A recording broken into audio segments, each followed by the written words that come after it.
Welcome to Another Education is Possible, a podcast about education's radical potential.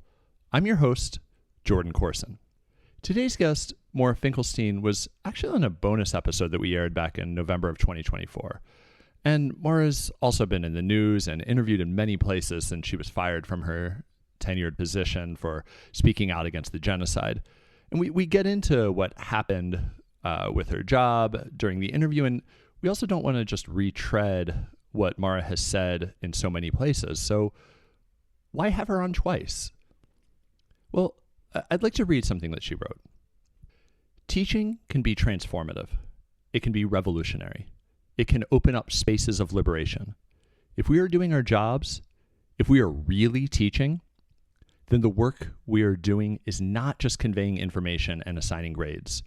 Rather, we are helping our students think about the world in ways they have never been able to do before. When we are really teaching, we are imagining a world otherwise, alongside our students. So again, if our listeners are familiar with Maura and her situation, she was fired from a tenured position, and that's a classroom where she was teaching directly about Palestine. And as an educator, it grieves me to think about what is lost when we don't have people like Maura in formalized spaces, or say the Philadelphia teacher Keziah Ridgway, or many, many more whose Zionist forces have tried to silence and expel from spaces of education where we really need people to be doing exactly what Maura says, teaching and imagining a world otherwise with our students. So today's episode traces Maura's educational journey. It includes some of her beautifully challenging high school teachers, what she learned on a trip to Palestine, and most specifically, we go into her classroom. We look at what her teaching about Palestine looks like, and the conversation situates us. It roots us in the everyday pedagogies of teaching Palestine in a college classroom, and what possibilities emerge from that. An important note here.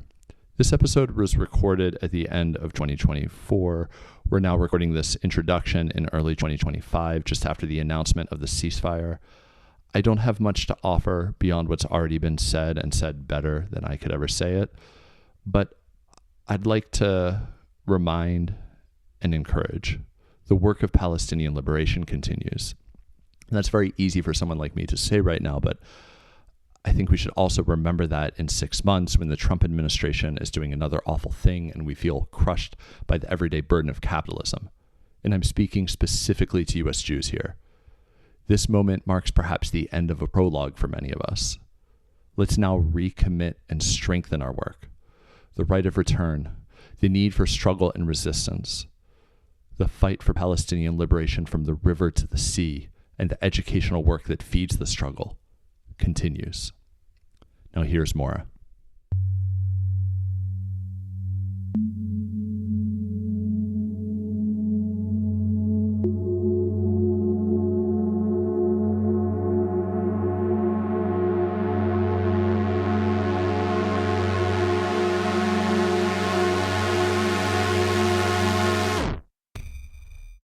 Maura Finkelstein, welcome to Another Education is Possible. Great to have you on. Thank you. It's so wonderful to be here. It's a real honor. It's an honor to have you. I feel like I have to start in this very selfish place of just asking my fellow 90s child, how did you escape Zionism? Because you and I spoke and you said, I'm happy to chat, but I've never been Zionist, so I didn't unlearn Zionism. And it's almost inconceivable to me as a Northeast Jew who grew up in the 90s to imagine how that would be possible. Yeah, I've been thinking a lot about how I would answer that question. Because on the one hand, I would say that I, as a child, resisted anything that seemed normative or like group thinking. I mean, it's funny that I became an anthropologist. I don't know if I presented this way, but I understood myself as an outsider.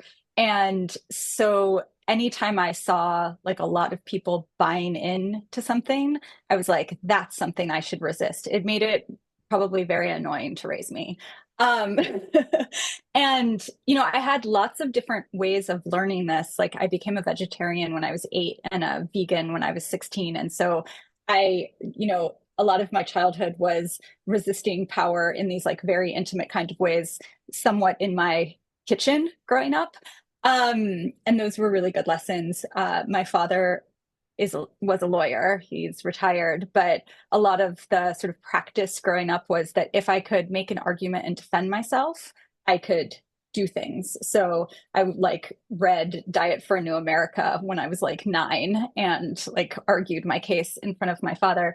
And so in terms of sort of like learning how to set myself against the stream or normative practices, I had a really nice foundation in practicing these kinds of things. I think Zionism was a little tricky because I grew up going to like I went to public school in Maryland, but I grew up going to religious school from kindergarten through sophomore year of high school. I was bat mitzvahed, I was confirmed, and I hated it. And I hated going, I hated everything about it. There was very little space of joy or connection for me there. And I've spent a lot of time thinking about what that was about. And I think it was partially the sort of centrality of Holocaust education that I felt like really alienated by.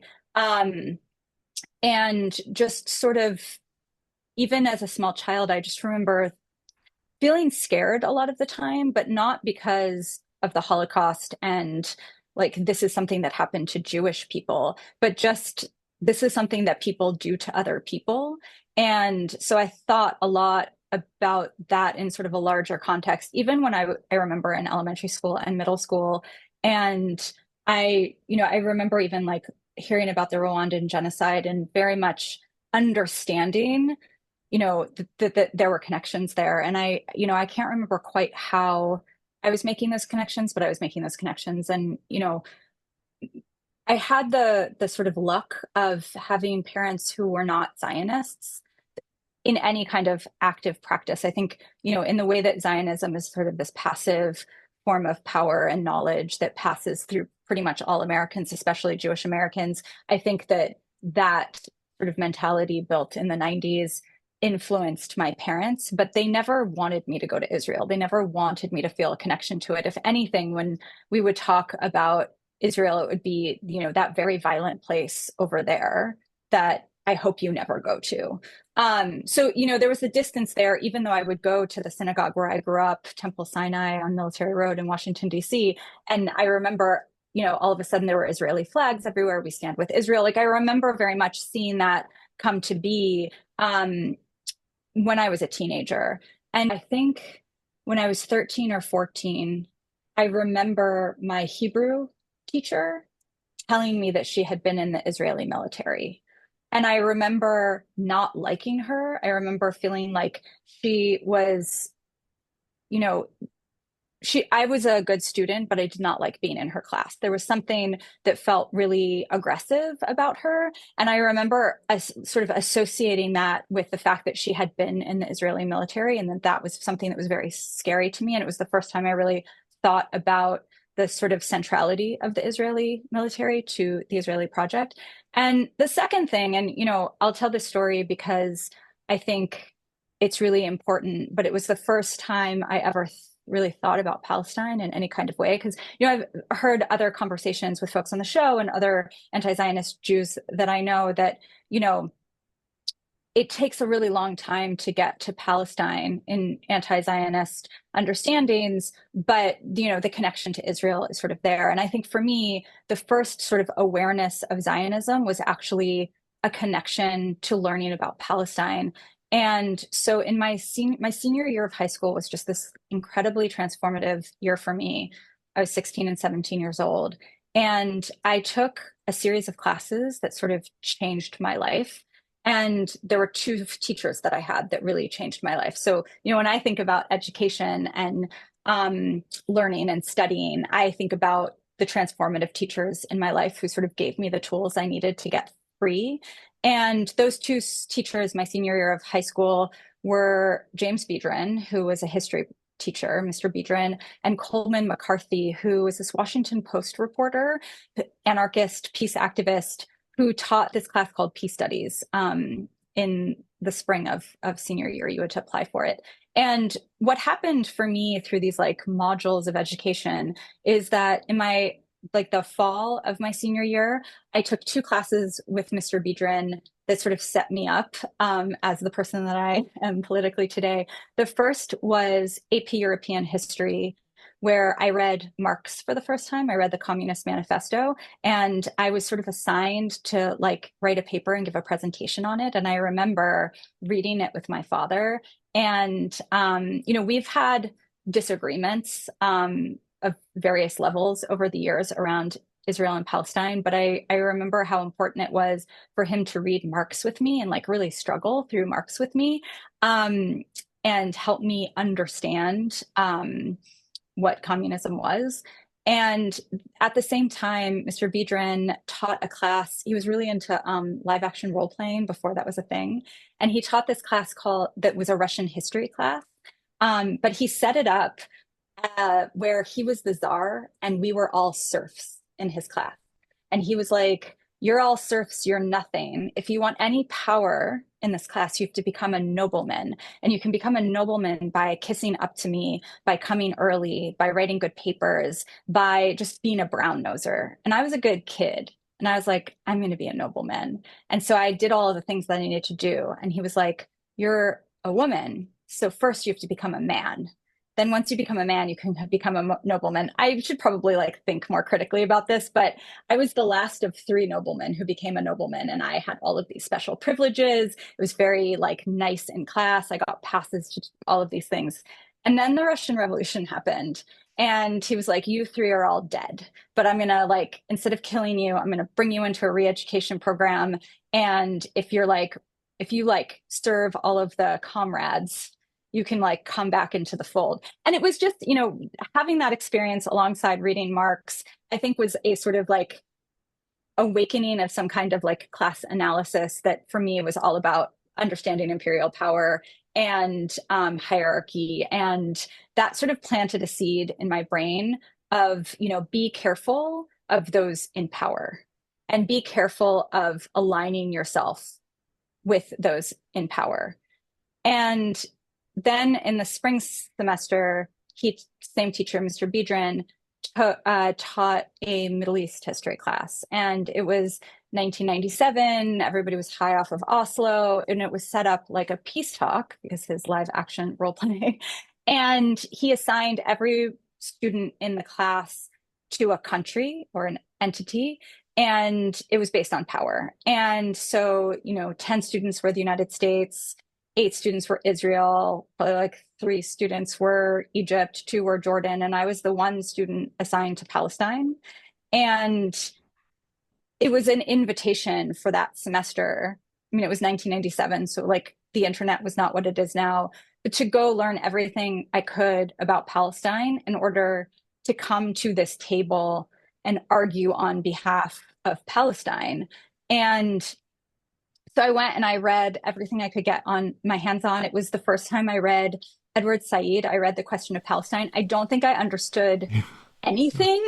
Yeah, at 17. Yeah.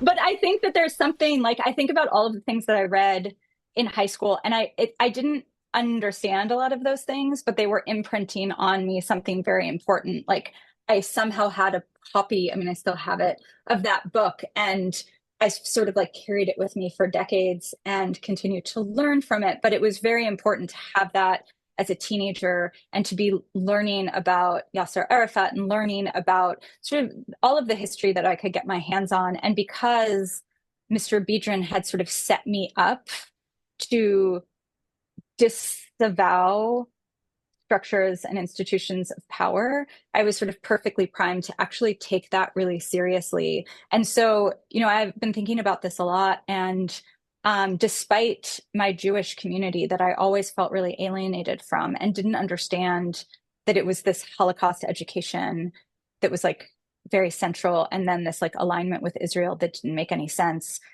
but also I wouldn't have identified as an anti-Zionist at that point because I didn't have that language, but I had, Palestinian scholars and writers who I was reading who sort of gave me a framework to understand power and liberation. And, so I think that sort of shielded me in this otherwise like very Zionist space in the 90s, where I was learning all of these ways to understand myself in terms of resistance. And one of those spaces, in addition to like capitalism and American imperialism, that I was learning how to resist was Zionism. But I think I didn't understand what I was resisting or what I was feeling so unsettled by until I started reading Palestinian writers, and they gave me a framework in which to understand what it is that I felt so unsettled by in what I later understood was my Zionist education. And it's so interesting that decades later, or many years later, you actually wrote about this teacher. Are you still in contact? Does he know about this? He doesn't. He passed away some years ago, and I was able to, I don't know if I ever like truly was able to tell him how much he changed my life. I did see him years after I graduated and had gone through grad school and told him that he was like one of the main reasons that I pursued higher ed in the way that I did. He was a very peculiar person. But I give him a lot of credit. I think he saw something in me. He saw something that I wanted and needed. And he never told me anything, but he sort of gave me the opportunities to walk through doors that I needed to walk through, or like pick up books that I needed to pick up. And I've learned a lot about teaching from him, and maybe he knows.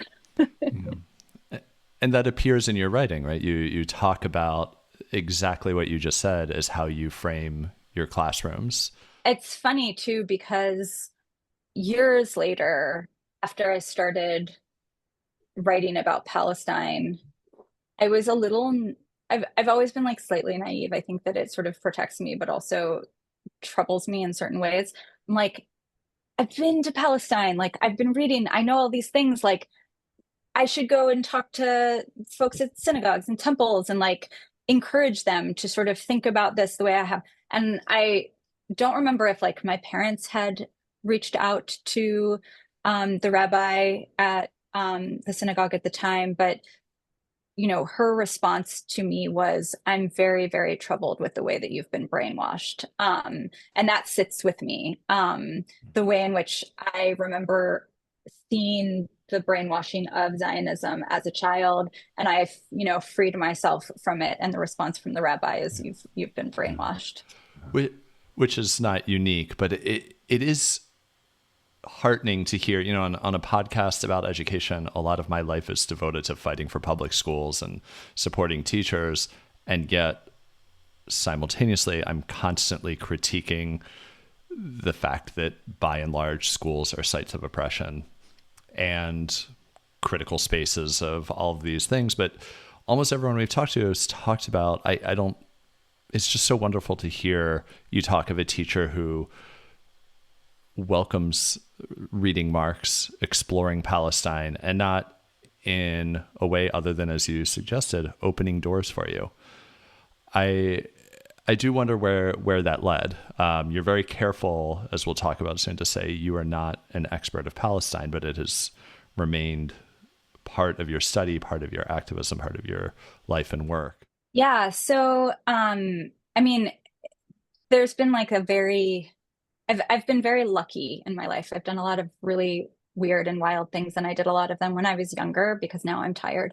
Um, so I had this really, I was listening to your episode with Raz, and he talks about India as an important place, and it was for me as well in a really different way. I thought I was going to be a veterinarian and study equine science. I loved horses, and so I ended up at Colorado State, which, in terms of, I have another high school teacher, Coleman, that has, I'll talk about him a bit. He was really he's sort of given me a framework to understand the position that I'm in now. But I ended up in Colorado, and I was learning how to be an activist and an organizer, mostly around environmental issues. But I studied abroad in North India, and I, for the first time, was exposed to the impact of Israeli soldiers post-military, not because I was meeting them, but because I was meeting Kashmiri Muslim communities who were working in North India, who were like mostly shop owners or selling goods. And they would tell me these stories that, I think on first encounter, I never disclosed that I was Jewish because it wasn't the most important or interesting thing about me, but they showed me a kind of global anti-Semitism that had nothing to do with Judaism and had everything to do with Israel. And it was really educational to learn that the only Jewish people that these Kashmiri Muslim traders had ever met were Israeli travelers post-military who were sort of bringing this particular kind of racist Islamophobia everywhere they had gone after, just serving in imperial occupation military, and showing me the way that Israel is actually really bad, not just, first and foremost to Palestinians, and second to Jews, that, not only do I believe firmly that Jews are less safe because Israel exists, the United States and Europe never have to reconcile their anti-Semitism because, Israel is the only reason that you're safe, but also this idea that there were Israeli soldiers who were traveling, treating local communities really badly and becoming representative of Judaism. And it made me really think about the larger impact of the Zionist project and how it reaches all of these different areas of the world. And I went back to the same town in North India and lived there after I graduated from college, and would encounter groups of Israelis who were traveling through, who really were reproducing a sort of, colonial culture in India that they were sort of bringing from Palestine, and a sort of aggression and Islamophobia that was impacting the local communities that I was in. And so this was, again, sort of part of me thinking about, I had majored in anthropology as an undergrad, and I was thinking about these forms of encounters and what they do, and thinking a lot about power. And that was a really interesting global education of just being in, a country that seemingly I didn't know about, the history of, Hindutva and connection to Zionism yet, but thinking about this collision. And then I went to Colombia. I'm skipping over. I joined the Peace Corps. I quit the Peace Corps. I was like, I'm done with American imperialism. And I went to Colombia to get a master's. It's 2004, 2005. Joseph Mussad's tenure is being challenged by a Zionist organization called the David Project. I got involved in activism on campus. It's weird to think about 20 years ago, Columbia once again being the center. But the organizers, the students that I connected with, again, were not Jewish, but they were Palestinian, they were Arab, they were Muslim, and they taught me a new form. I sort of first encountered the language of anti-Zionism. It was the first time I actually identified in that way as a sort of form of resistance. And it, going from high school and reading Palestinian scholars to going to India and sort of seeing the impact of Israeli imperial mentality on Kashmiri Muslims, to being at Columbia and organizing with Palestinian and other Arab students, I think my sense of anthropology as where are we rooting our stories? Where are we getting, who are the experts in the stories that we are invested in? I think that was really sealing the both methodology and pedagogy that I would want as an anthropologist and as a teacher. And so I really, whether it be Edward Said or, my friends at Columbia or, my friends in North India, I feel like the lessons that I really learned over a decade was very much about like, where do you root expertise? Who are your teachers? Who is teaching you about the world? And I think that's why I ended up getting a PhD in anthropology, because I wanted to actually study how knowledge is produced in really situated, grounded contexts. And so I went on and got a PhD, not in Palestine though, in India in terms of scholarship. Just to, as a fan and nerd, you started in 2004 at Columbia as a master's student. 2003. 2003. So you probably started right after Said passed and were never able to take classes with him. But you're right. It is so. I actually just came back from a weekend at Columbia. I was staying with a friend on campus, and it's where I went to grad school, and it's a very nostalgic place, and I love every time I go back. It's a nice way to kind of think back and reflect on 10 years that I spent there. And this time I was there for a conference, and so I had to get there very, very early. And I get off the subway with about 30, I think it's called Allied Universal. It's a private security company. Employees, they all filter out to these kind of stations, and everybody is positioned to essentially make sure that nobody enters the campus. And, it's just increasingly militarized. And as you said, it's at the center of so much. I do think it's worth reading. You had shared a piece that quotes you from Counterpunch many years ago, where you say, "I am Jewish. I am not a Zionist. Joseph Mossad is a man who understands the distinction and does not attempt to conflate the two around a vague connection with Israel. Knowing that he is being accused of anti-Semitism is not only a slap in his face, it is a slap in the face of every Jew who understands a legacy of oppression and chooses not to become an oppressor." So I think that idea of an anti-oppressive education, anti-oppressive pedagogy, I wonder where that took you post-Columbia as you went off to continue your graduate studies, as you started becoming a professor. Yeah, I mean, it's so funny to revisit that because I guess I was quoted in the college newspaper in 2004, and then it was reprinted. And it's just, I think, I will only speak for myself, but sometimes I look back on the person who I was 20 years ago and I don't remember her at all. And so I sort of discount what maybe she understood at the time. And, I'm like proud of, 24-year-old Maura. Yeah. She was like doing the work. I'm proud of her. And so when I went on to get a PhD, I had sort of already known that I would do my research in India. And, I think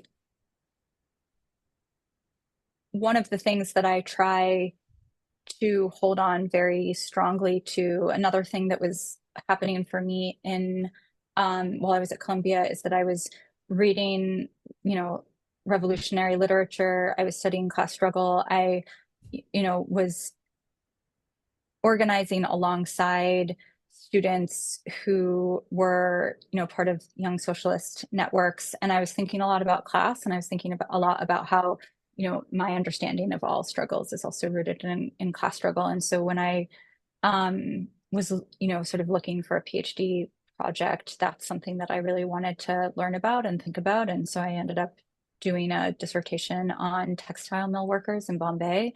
And that was a really good education for me in terms of who gets to be the experts and,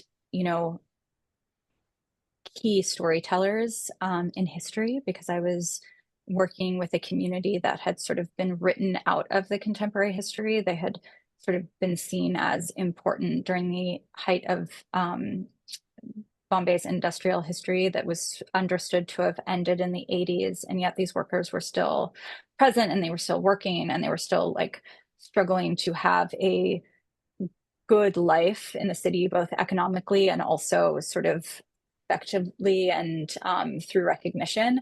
And, I didn't think about the connections there until much later. I don't think I was, actively thinking about how my investment in Palestine and narrative was informing my anthropological work. But I think these things are always together. And so when I was doing my research, I was thinking very much about what meta narratives do and how they erase, inconvenient stories. And when I started teaching, and I didn't really get to teach all that much as a PhD student, but I was an adjunct for 3 years after I graduated, which was really hard. But also, I think that there's something to be said about like being overlooked. I could just teach whatever I wanted. Nobody was really paying attention to me. And I was really learning how to think about the connections between different stories and different histories throughout various regions and histories. So if I wanted to teach about the erasure of mill workers from Bombay's contemporary history, then an excellent example would be to think about the erasure of Palestinians from like Israeli history, or the history of the region that is allowed to exist in the United States. And my classroom was a laboratory in which I felt like I could do that work with my students. I taught at Mills College for 3 years in Oakland, and had these like really wonderful, brilliant, radical students who were hungry for stories that hadn't been told before. And I learned how to teach with them in a sort of like collaborative, shared environment. I mean, I was wildly insecure and terrified that I didn't know enough, but I also felt like I had these really exceptional students who were generous and curious, and a lot of myself when I was young. Were like, just give us the information. Like, we just want to read the information. We want to read and think. And so that commitment of incorporating Palestine as a way for me to learn, and as a way for me to understand how everything I know about the world and everything I think about the world is sort of relevant and helpful in the context of Palestine. And if I'm reading Palestinian scholars and scholars of Palestine, they're actually teaching me how to think about the world along the alignments and commitments that I already have. And so it always felt relevant to include, a week or two in which we could read Palestinian writers and scholars of Palestine, and my students and I could just sort of show up and be curious and learn together. That wasn't necessarily the environment that I found at Muhlenberg, but I was really grateful to have had those 3 years in which I sort of figured out who I wanted to be as a teacher before I went to a sort of less experimental context. Mm. I'm wondering how, I have two big questions with that. And one is, I wonder how you play with experimentation, because I tell this story almost every semester in my class about how I used to ask this inquiry-based narrative where I said, like, is force necessary? And I read this book called, I think it's The Butter Battle. The Butter Up Battle is a Dr. Seuss book about two sides, like a Cold War era arms race thing. And one side butters the toast one way and one side does the other. And it's back and forth. One side builds slingshots, the other side gets knives, guns, all the way up until there's like a device that these two towns are going to blow each other up. And then Dr. Seuss ends the book with like, what should they do? And turns to the reader and it's like, what would you do? And I facilitate this conversation where my students are like, I think they should understand each other. They should get along. All of these like nice liberal feel good stories. And I had this one student who said, they should blow them up. And I was like, but Jal, like you can't do that. Like, but that would kill both sides. He's like, no, they were wrong there. And I just kept questioning and getting to this idea of, but this is not the right answer. And I always wonder in my own approach to deeply inquiry-based learning, deeply experiential and experimental learning, what happens if a student comes out in favor of empire? What happens if the conclusion is, you know what, I don't know. This Saeed is kind of a little too radical for me. I'm gonna end up with I'm gonna side with some Zionists. I don't know. Do you see any limits there, or is that the that's also a bit of a crude way of putting it of like, well, if you leave it open, then they if you don't tell them what to think, then they're gonna I don't know. Just it gets at a tension for me of the limits of education, the limits of inquiry. Yeah, that's such a great question. And I'm going to try to answer it in one way. And I might have to like abandon this and just tell the story. We'll see if Yeah. it's the right answer. But I had this very humbling experience my first or second year at Muhlenberg. So my first or second year on the tenure track. In my intro class, I had a unit on Palestine that as a urban anthropologist who studies infrastructure, Palestine provides like such a great you know uh sort of area study of how infrastructure works, whether it be walls or roads or checkpoints or whatnot. And so I had this one student who just hated everything I was teaching. And he would, I remember being reviewed for like, it must have been my second year because it was sort of like an off the books second year review. And my department chair, after she observed my class, was like, who is that student that just like always has his hand up? This is why I mean, I think he was a business major who was really invested in capitalism being the answer. And, I think that he had committed, it seemed very much that he had committed to a certain worldview, and he wasn't in my class to challenge that or, reconsider it. He was in my class to get a credit that he needed to graduate. And it was just exhausting because constantly disagree, disagree, disagree. And on the last day of class, after, everybody had like filed out, done student evaluations, he came up to me and he goes, Professor, I just want to let you know that this was the most difficult, challenging class I've ever taken. Like everything we read challenged everything I thought I knew. And I just want to let you know that I hated every minute of it, and I hope that never happens again. And then he walked out of the class. And I thought I was about to be like, and I loved it, and now I'm a socialist. And of course, that is not what he said. And, I think about him far more than probably he deserves to be thought about, because I actually have no idea the impact of my class or his education on him. I mean, our students, they might like cling to the things that we say, they might embrace them, they might resist them, they might fight them, but once they leave our classroom, there's very little. It's not often that we will hear from them about the afterlife of our class and how it impacted them. And the few times that I have had students reach out to me, and I had one particular student who was a major, took a bunch of my classes, never seemed entirely on board with anything. And, you know, um, after George Floyd was murdered, reached out to me, had long since graduated, and he was like, I know I was really like always sort of pushing back and arguing and whatever, but then I realized that you had actually given me a framework to understand what was going on. And I didn't even realize that I had it, but then I had it, and thank you. And I think about those two students of like, we don't know what the impact of being in a class in which they're challenged with material, and they're maybe challenged in a way that they are performing their discomfort and their resistance. And there are students who may never think about that class again, and there are students that might be changed by it. And I think as an educator, my job is both to hold space for all of my students, regardless of whether or not we agree or not, but in a way that can protect my vulnerable students from the violence that perhaps that discomfort of certain students being played out might do, but also to sort of trust that the timeline of learning is far longer than the classroom.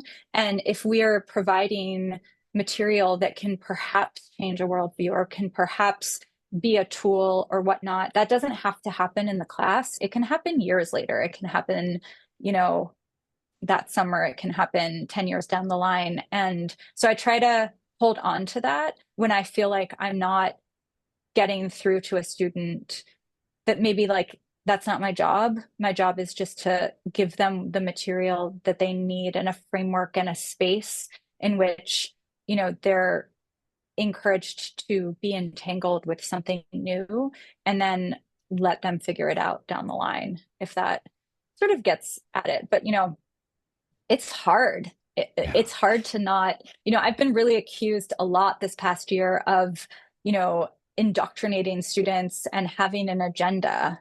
And there's a part of me that's like, do you know how hard I work and how good I think I am about like not withholding? Like I tell my students know who I am and they know what the material is, but at no point are they required in any way to be transformed or agree with me in order to do well in that class. That's not what it's about. And I think it's a lot of work for those of us who are, teaching hard things and also trying to provide a space of, to draw on Eli's language, study. Yeah. Um, And just to play host for a second, you're referring to Eli Meyerhoff, our I think that's the second time I get to say it. Friend of the podcast. Good comrade, Eli Meyerhoff. So yeah, I mean, I frequently say the classroom is an offering. And I think that is how you put it. I would add to what you said that it's not just that learning is longer. It's also that it's far less linear. There might be something years down the road, and it's also not rational or directly causal, right? There might be something that's 10 years later without any recognition that it's like, oh, Dr. Finkelstein actually changed something and nobody says it or knows it. And as I mentioned earlier, you are so intentional about saying you are not a scholar of Palestine.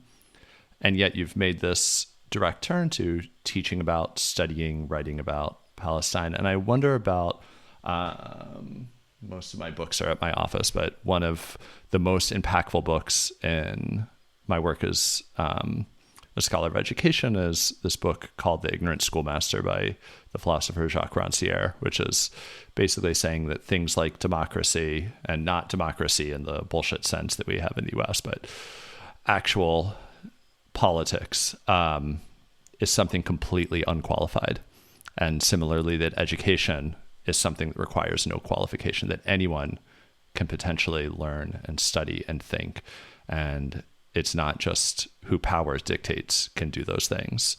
But I'm wondering how you play with those tensions between saying, like, there are people who are experts, there are people who have deep qualifications, and potentially anyone can take up the work of being anti-Zionist. Anyone can act in solidarity. And a big part of what I do and how I understand myself is through a rejection of expertise. I'm not, I think as an anthropologist, I'm trained, and I think the most important thing about my training and how it impacts the classroom is that there's a particular kind of methodology that I have been trained in with ethnography. And I think that there's something really beneficial to my students learning how to think as critical thinkers by understanding what that methodology is and what it can do. And there's nothing, I teach about India and I teach about Bombay and I teach about South Asia in a lot of my classes, often alongside Palestine and often alongside North America, thinking about settler colonialism. Those three regions are very linked in my mind. But I want my students to learn how to think in a particular kind of way. And that's in a situated, grounded, both theory and methodology that I think ethnography can give. And I learned this when I was teaching a class on Palestine. I can catch up, I can do the reading. I'm not trained as a historian or a political scientist, so I'm not really trained to think through like dates and chronology and statistics, but I can learn how to do that. What I'm trained to do is think through, situatedness, story, perspective. And so it took a long time for me to unteach myself to feel like in order to teach anything, I had to know everything. And instead to actually go into the classroom and be like, I can give you a rough sketch of the history of Palestine over the last 100 years, but actually that's not what we're here to learn. And my, whether or not I can like quickly give you dates or statistics has nothing to do with the fact that we're reading this ethnography that's taking you to a particular place and showing you what it is like to live in and under particular conditions. And so I think, for me over the past 12 years, there's really been an untraining of my job as a teacher to be performing expertise, and instead to like sort of be welcoming my students in to think in a particular way with me, where they ask me a lot of questions that I can't answer. And, the problem these days is everybody wants to Google it. And instead it's like, how do we sit with uncertainty and still know that the people that we're reading, if we're in this class, we have decided to either trust them, or if we don't trust them, like if students are challenging the material that I'm teaching, then give me some kind of grounded, scholarly based reason why we shouldn't trust this scholar. It's not me saying, this is my, ethnography. I would never teach my own book. That makes me want to die. But like, it's not me like giving them my research and being like, you have to believe me. This is what I know everything about. And instead of being like, we're reading this book, this person is our expert. We're sort of, as a community, choosing to trust them and therefore learn from what they have to teach us together. And that I think has been the most valuable part of teaching, to sort of allow the classroom for me as well as my students to be a vulnerable space in which, I'm not trying to pretend like I know everything, but what I do have is a framework for thinking about the world that's really useful in a lot of different ways. Yeah. Yeah. I'm just increasingly enraged on your behalf. I'm like, Jesus fucking Christ, we need a class. I want to be in your classroom. That's, I think that's such an important point that I often come to myself. I often try to suggest to my students that you can be an anarchist who hates authority and a hierarchy and yet practice a craft. We can organize around, again, not to just fall back on the person I mentioned around Sierra, but he suggests that you can organize around a thing and your interest in it or your desire to engage with it. And that doesn't put it up on a pedestal above critique, but it allows for a collective exploration. So let's go into your classroom. I think you've written a great deal about this, but just starting to think, how did this class come to be? How did you make the turn to thinking, I do want to teach directly a course on Palestine? The year that I was hired, so it was the spring of 2015, and I would start in the fall. I had gone out, I had my job talk, I accepted the job, and also didn't really understand where I was going to be living. And it just so happened that I had plans to go visit my parents in Maryland over Mills College spring break, which was not the same as Muhlenberg College's spring break. And my department chair at the time was like, you might want to come into town because we're having this event. And it was this event that in 2015 was making the rounds around the East Coast, most famously at Swarthmore College, I believe. But it was a panel of 4 older Jewish activists who had been active in SNCC. They had been, civil rights activists when they were young. And that orientation in the world had led them to be anti-Zionists. And they were on this tour talking about how they came to center Palestinian liberation in their activism. And the Hillel College president at the time, the student president at Muhlenberg, invited them to come. And because they were in support of Palestinian liberation, criticized Israel, and supported BDS, boycott, divestment, and sanctions, Hillel was like, you can't bring them. In fact, like, we will do everything we can to stop this event. And as a person in leadership at Hillel, you are not allowed to bring them. So she very publicly resigned from Hillel realigned herself with Open Hillel and hosted this event. And it was happening over the week that I just happened to be a few hours away. And I drove up to Allentown for this event. It was the first time I really understood Hillel as a Zionist organization. I had never thought about it before, to be honest. And I had never really thought about the way that it was controlling narrative on college campuses. And I went to campus and I encountered at that event not just the resistance from Hillel and the way they tried to shut it down, but then students who I later learned had gone through these Hasbara fellowships in which they learn how to, speak on behalf and defend Israel, which, is a whole nother thing that is worth talking about. But I saw them go up to the mic one after another, and just like try to discredit these activists. And I was like, what is this campus that I'm coming to?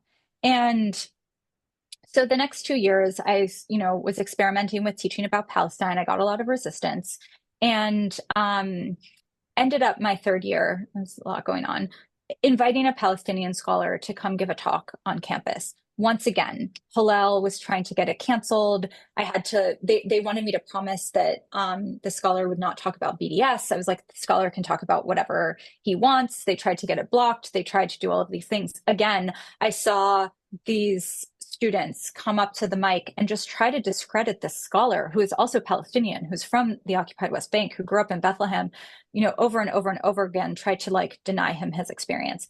And so within the context of this friend and scholar, Saad Atshan, who's a sophomore, and seeing both the way that this panel 3 years ago had been treating, the way that he was treated, I started thinking, what would it be like to push against Hillel's control over this campus? I've been kind of under the radar, but not really under the radar. And it was really Saad who like encouraged me to think about teaching a class. And as an anthropologist, I was like, I can't teach a class on a place that I've never been. So that summer, I went to Palestine as part of a faculty development seminar, spent time in Palestine, spent time at universities in the occupied West Bank, and really like did what I could in the short time that I was there to sort of think about how would I bring the scholarship of the academics in Palestine that I had been meeting, along with, scholars who are in the US, to a classroom space. And so it was all of this sort of realizing the way that Hillel had such a control over the narrative on Muhlenberg's campus, seeing all of the ways that any centrality or centering of Palestine would be shut down, realizing that I was the first person at Muhlenberg who had ever brought a Palestinian scholar who was not an active Zionist to campus, that I was like, this is a place where naively, I didn't have tenure yet, but I was Jewish. And so I thought, who better than a Jewish person to, teach this class, because I can't be accused of anti-Semitism. So, as I mentioned, you've written a lot about this, but you've already shared some really wonderful stories about your classrooms. I'd love to go into that classroom. And are there any stories, encounters with students, texts that you'd like to share about from your semesters teaching that course? Yeah. So, one of the things that I try to do in a lot of my classes, where many of us are control freaks, we get to write a syllabus and control how people are encountering it. But one of the things that I will often do is leave the last few weeks sort of flexible or open, especially in a class where my students are really investing in thinking not just about the material that we're encountering, but also knowledge production in and of itself. That there will also often be like room for students to tell me what is missing, what they want in those spaces, and then collectively build a syllabus together in the last few weeks with material that either they ask for or that they go off and find.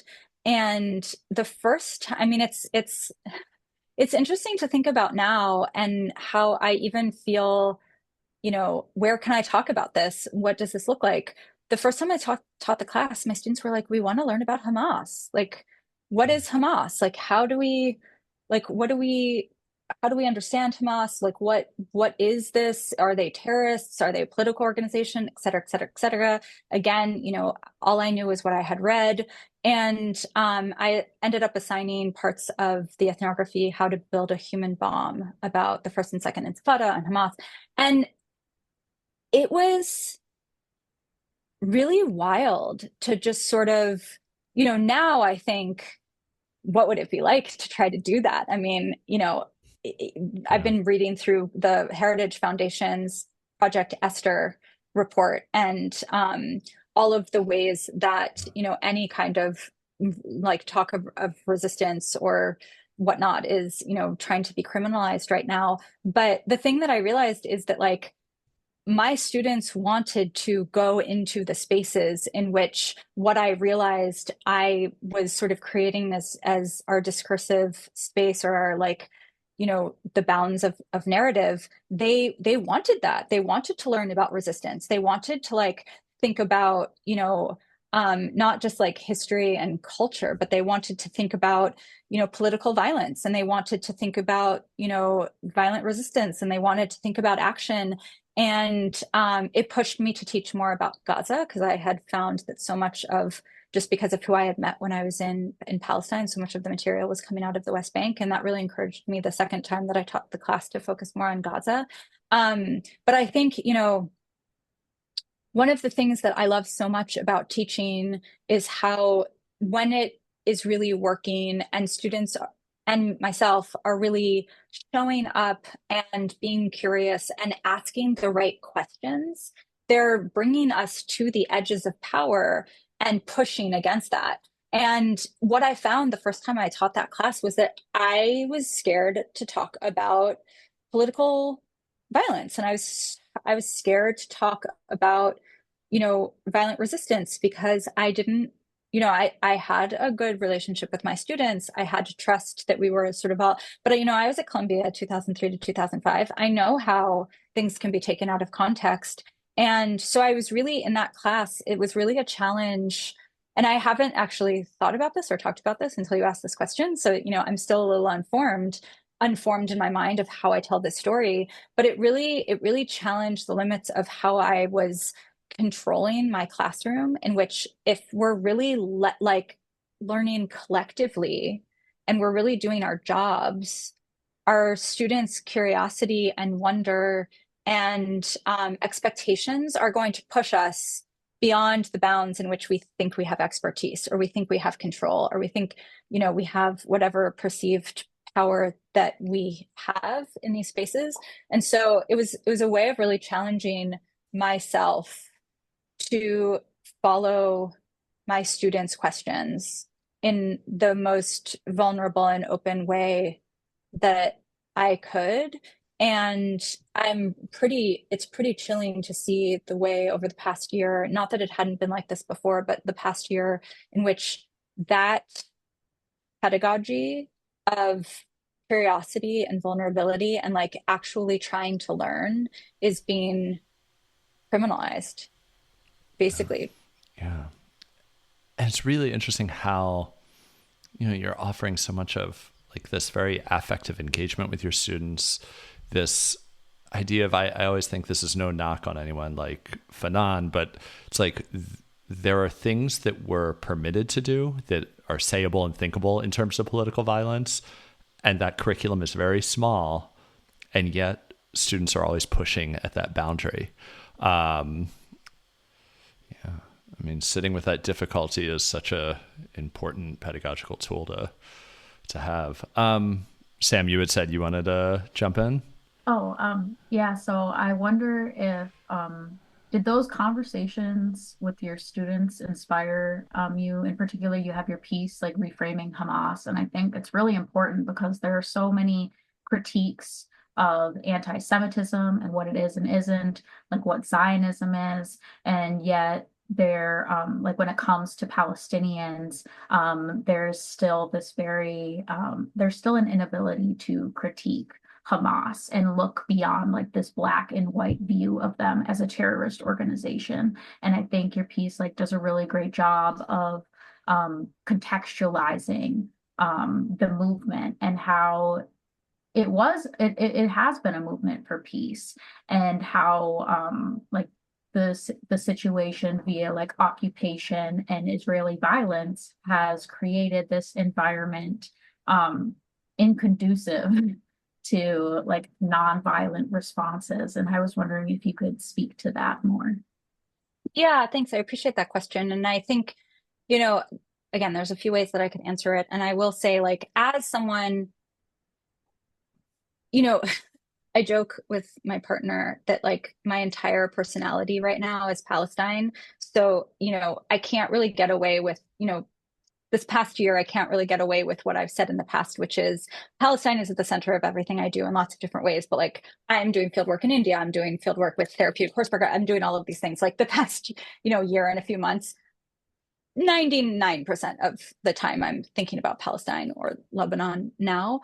But I also, want to say that I don't think I've said anything over the past year that's a particularly, you know, original or innovative thing at all. I think I'm saying the things that are coming out of my conversations with, my Palestinian friends and Palestinian writers that I read and Palestinians that I follow on social media. I mean, 99.9% of what I've understood over this past year is because I'm listening to Palestinians.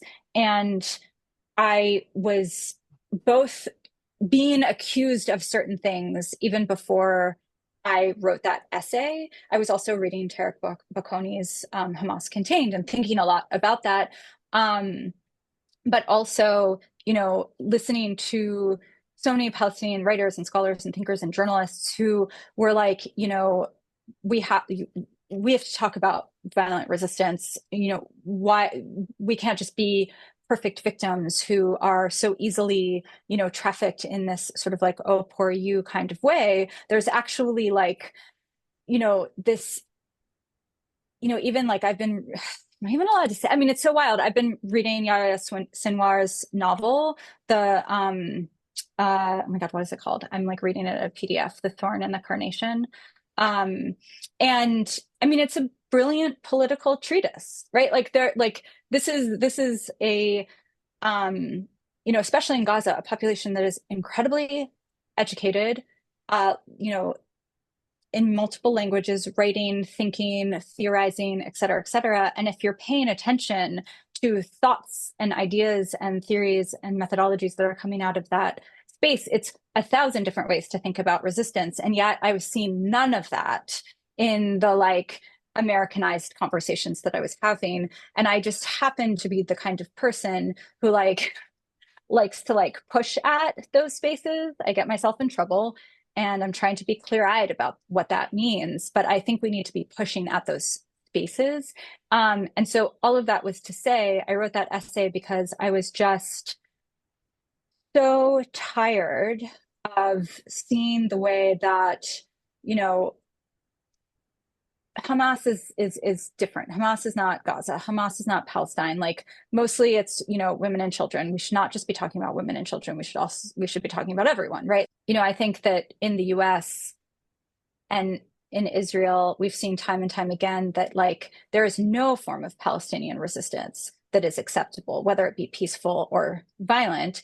And we can marginalize peaceful resistance or like shoot people in the knees during the Great March of Return, criminalize BDS, and then we can frame all other kinds of political violence, legitimate political violence, as terrorism, and then nobody can talk about it. Everybody's sort of afraid. And I really believe that, we're operating under fascism and have been for, probably since the inception of this country. It's not a new phenomenon, but when fascism is a set of tools that involves replacing information with power, then our job in resistance is pushing against those spaces in which we've already been told we cannot speak. Yeah. And I think there is something too about how it's not to sanitize it, but to say that a classroom is a space apart, right? As you, I guess we should get into now, unfortunately know all too well, a classroom is not a container. And in many ways that's good, right? We should spill out into the world and be of and in the world through our teaching. But it's where we can push at those boundaries in a way that, you know what, maybe this is uncomfortable. We want to let it sit in the classroom and then go away from this.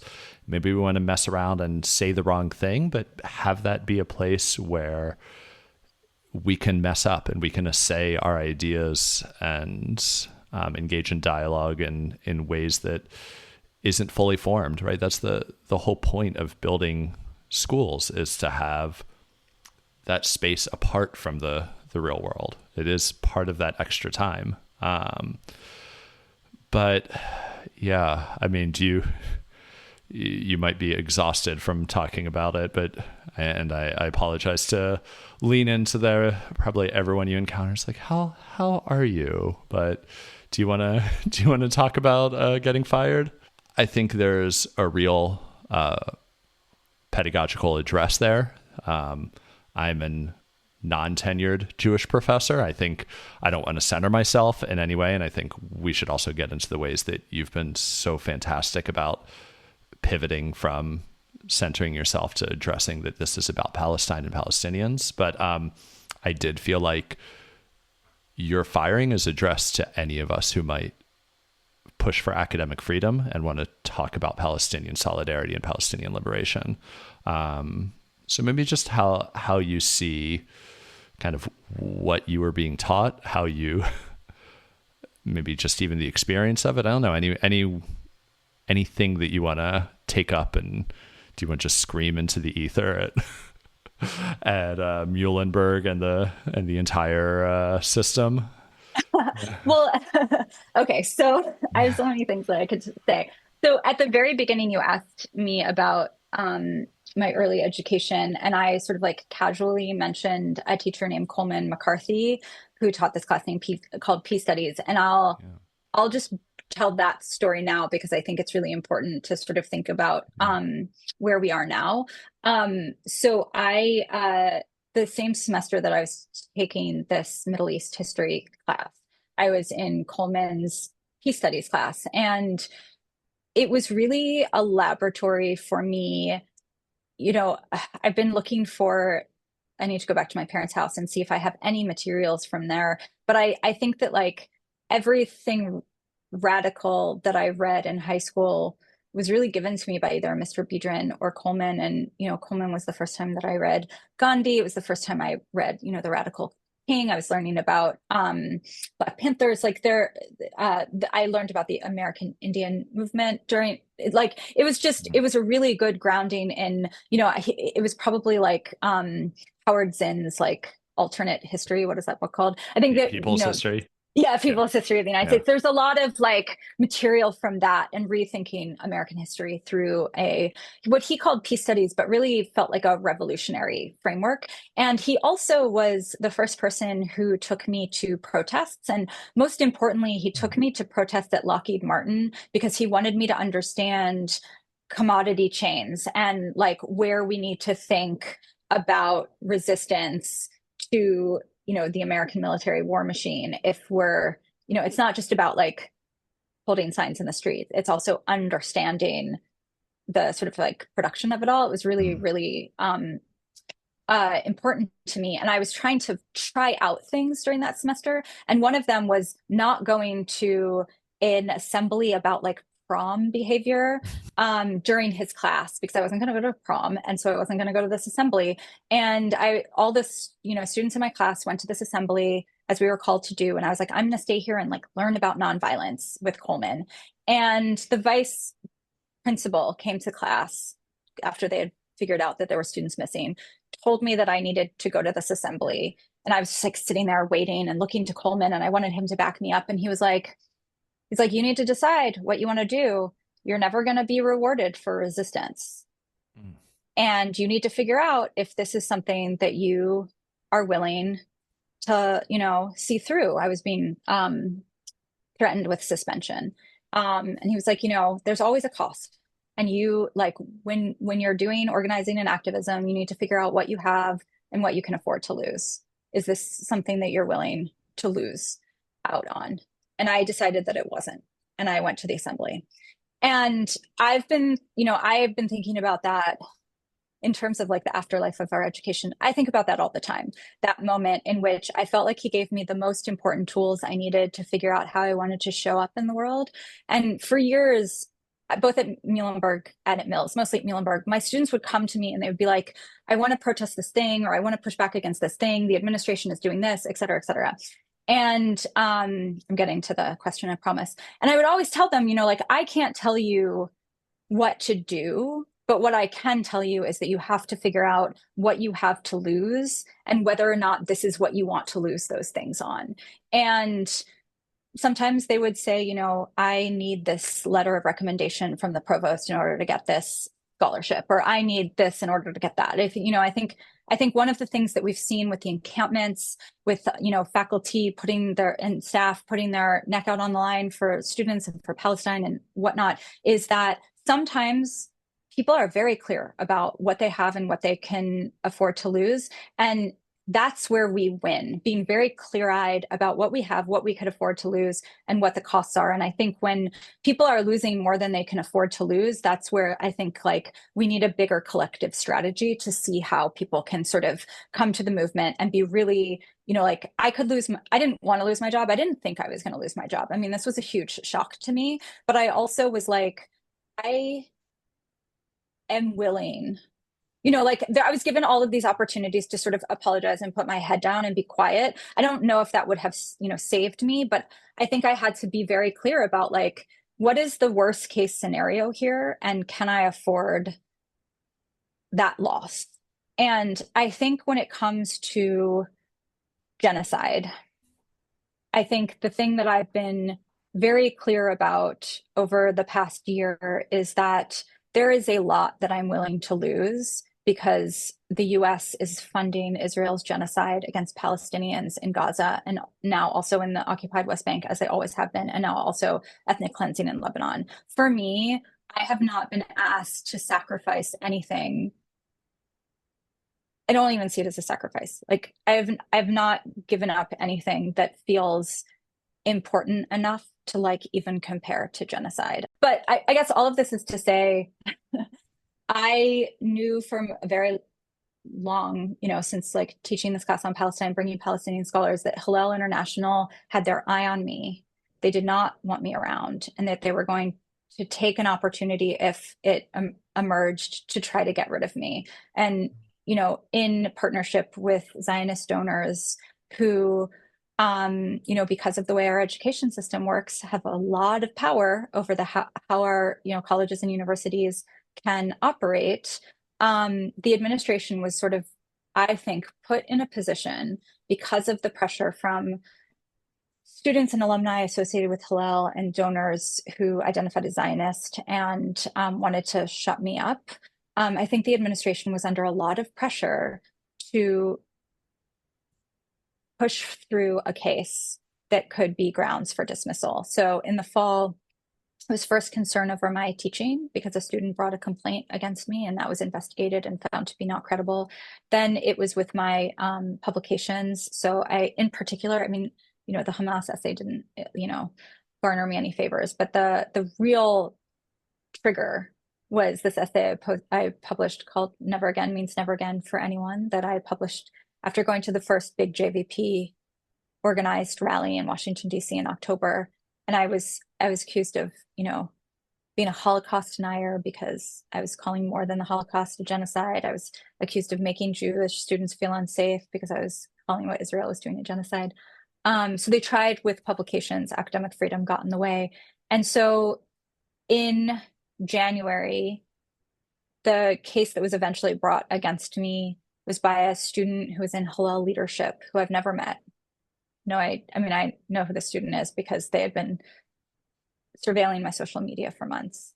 But the student brought a complaint against me based on an Instagram slide that I reposted, written by the Palestinian poet Remy Kanazi, that said, "Don't normalize Zionism."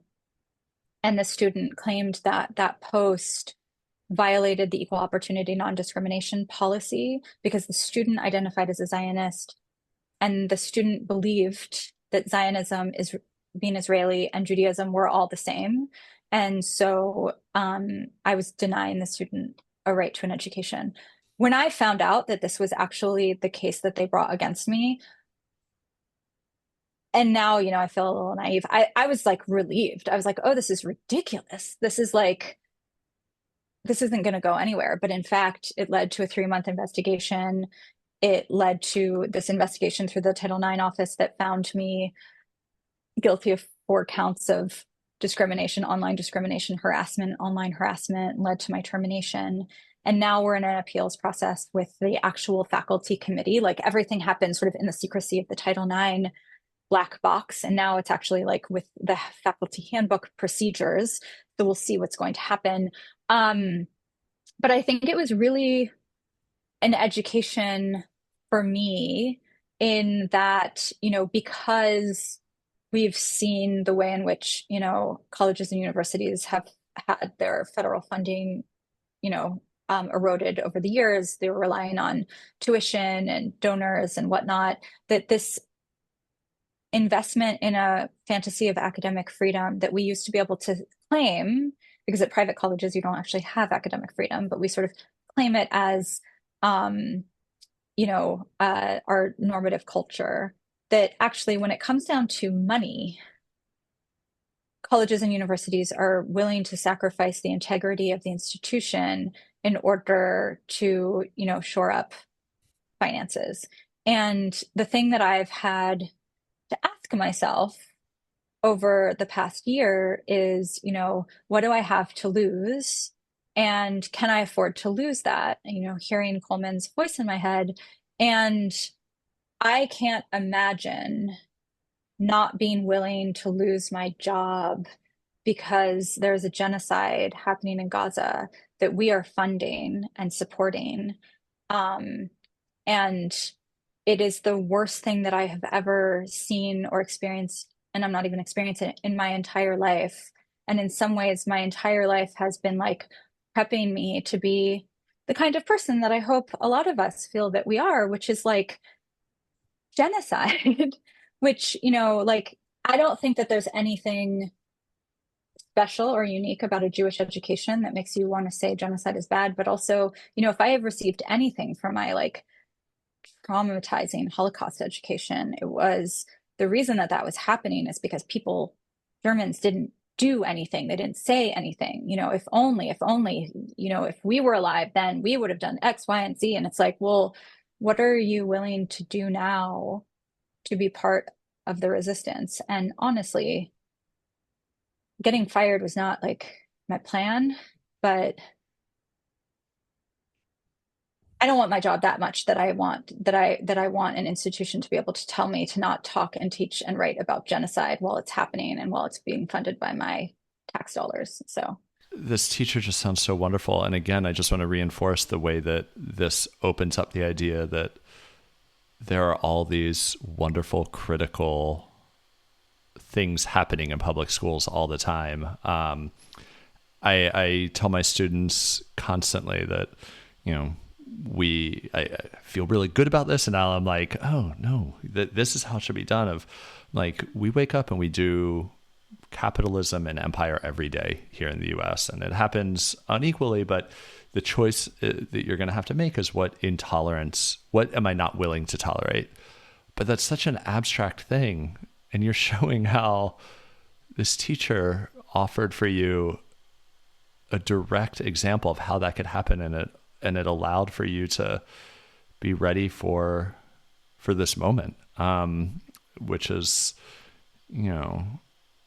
enraging and also really powerful to see as you confront it. And I think of another person who's kind of out of bounds, who I've been thinking about and writing a little bit about, Aaron Bushnell, who said, we ask all the time, what would we do in history? And you're answering that every single day. You're answering it right now. And I just, if I could cut in there, I think, one of the things that I think about a lot is that, I I'm a little, like I'm not gonna lie, like I'm 45, I need my health insurance. You know, don't like I can't live the way that I did in my 20s. Not having an income is really scary. But it's, I have an incredible support system. I, have for whatever it's worth right now, citizenship. I'm not going to be deported. I think, the question that all of us who are really scared about what's been happening in the past year and what's going to happen now with Trump administration and, the chaos and further degradation of what we used to pretend was a democracy. I think we all have to start accounting for what do we have and what can we afford to lose? Because if we are really going to resist what is coming down the path, we all have to be willing to sacrifice and lose something. And I think that that looks different from everyone. And I think that if we're going to have any kind of collective movement that, can be built and sustain in the long run, we all have to be really clear-eyed and honest about what we have, what we can afford to lose, what's worth putting on the line, what would actually be too devastating to even imagine. I mean, I think that there needs to be a lot of honesty over that. Probably the most impactful book in my thinking as an educator is called Unsettled Belonging by Thea Abu El-Haj. And you may know her sister, who's also a Colombian. Just thinking about what goes into your classroom. We need professors who are teaching not only about these topics, but in these ways, and are making wonder and situatedness and deep methodological engagement so crucial. Maybe you can't even talk about this, but I'm wondering if you even want to, or if you're more of the mindset of, we need to just burn it all down. Higher education has no place in this fight. Yeah. I mean, as for like the classroom, I will say I can, I'm happy to share my syllabus. I have a reading list that I've been circulating with my cultural anthropology new article. I think it's really important to like be sharing like, actual lists and like, these are the books, et cetera, et cetera.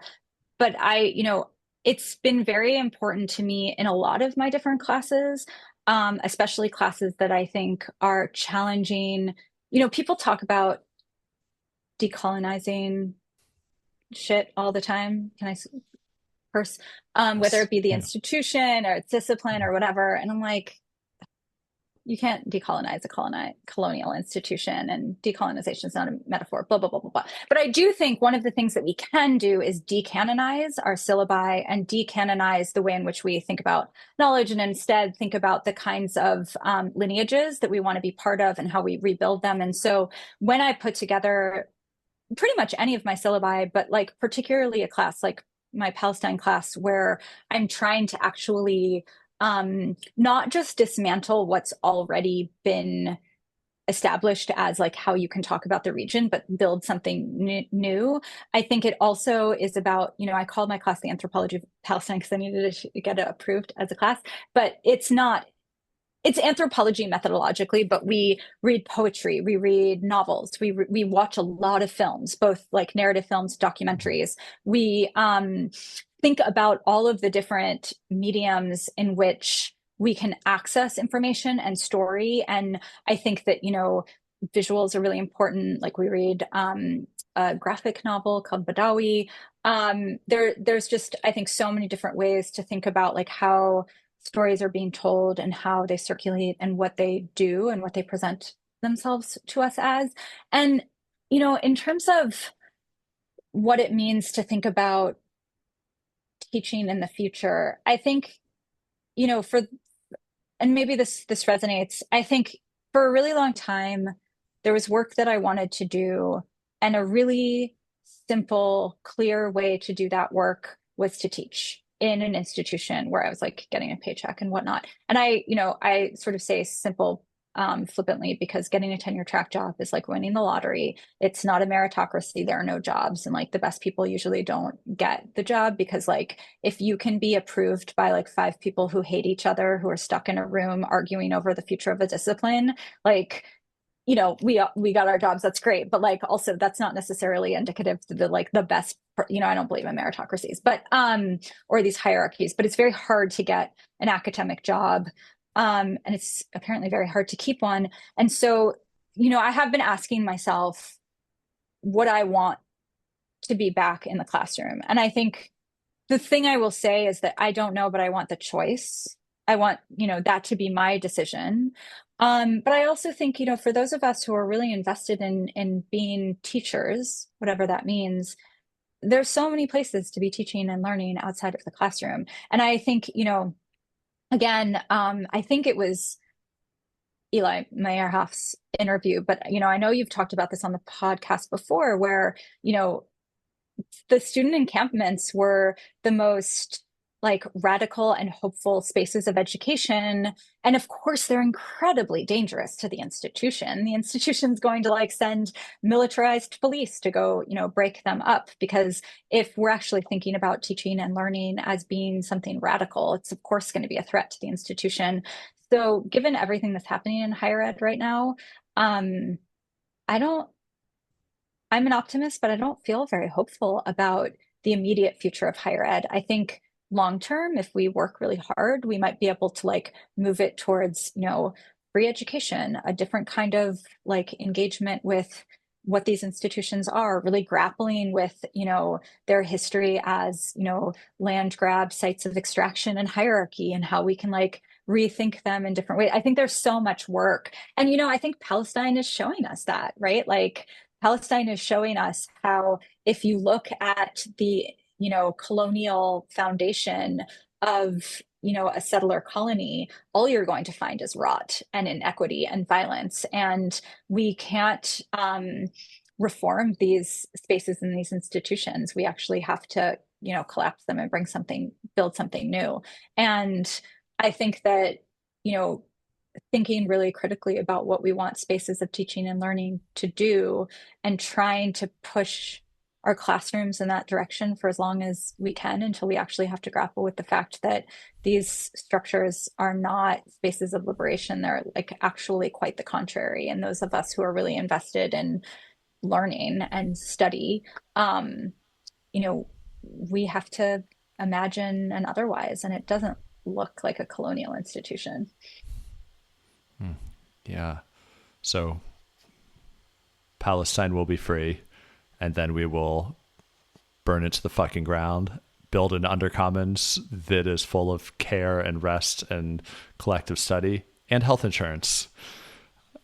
And with that, I hope that you continue to teach, and that looks many different ways, and that many people encounter your teaching, and that we keep studying towards a free Palestine in solidarity. And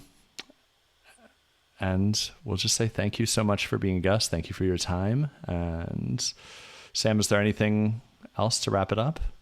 What you have been doing is really valuable for the field of education and study. Thank you. I really appreciate that. And I'm so grateful for this space. And, the last thing that I will say, if it's okay, is that, I think there's a real urgency to be as loud as we can and as disruptive as we can, because there is a genocide happening.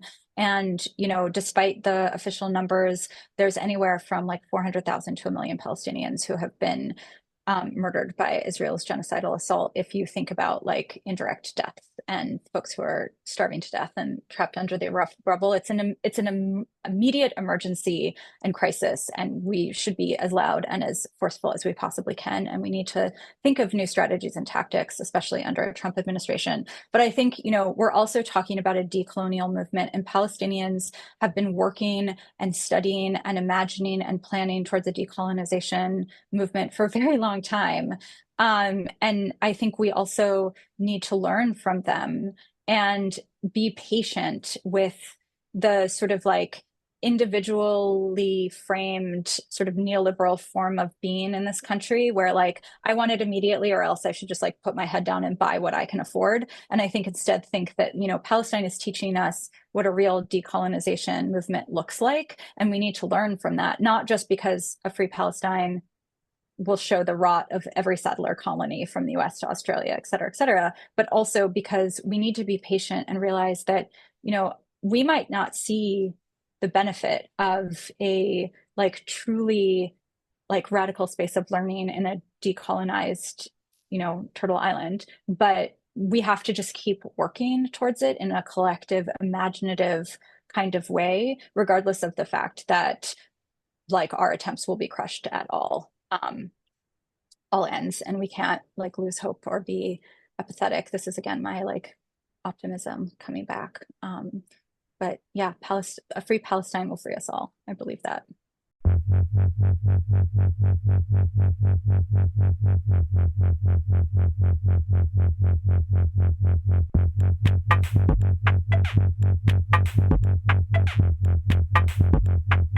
Thank you so much for listening.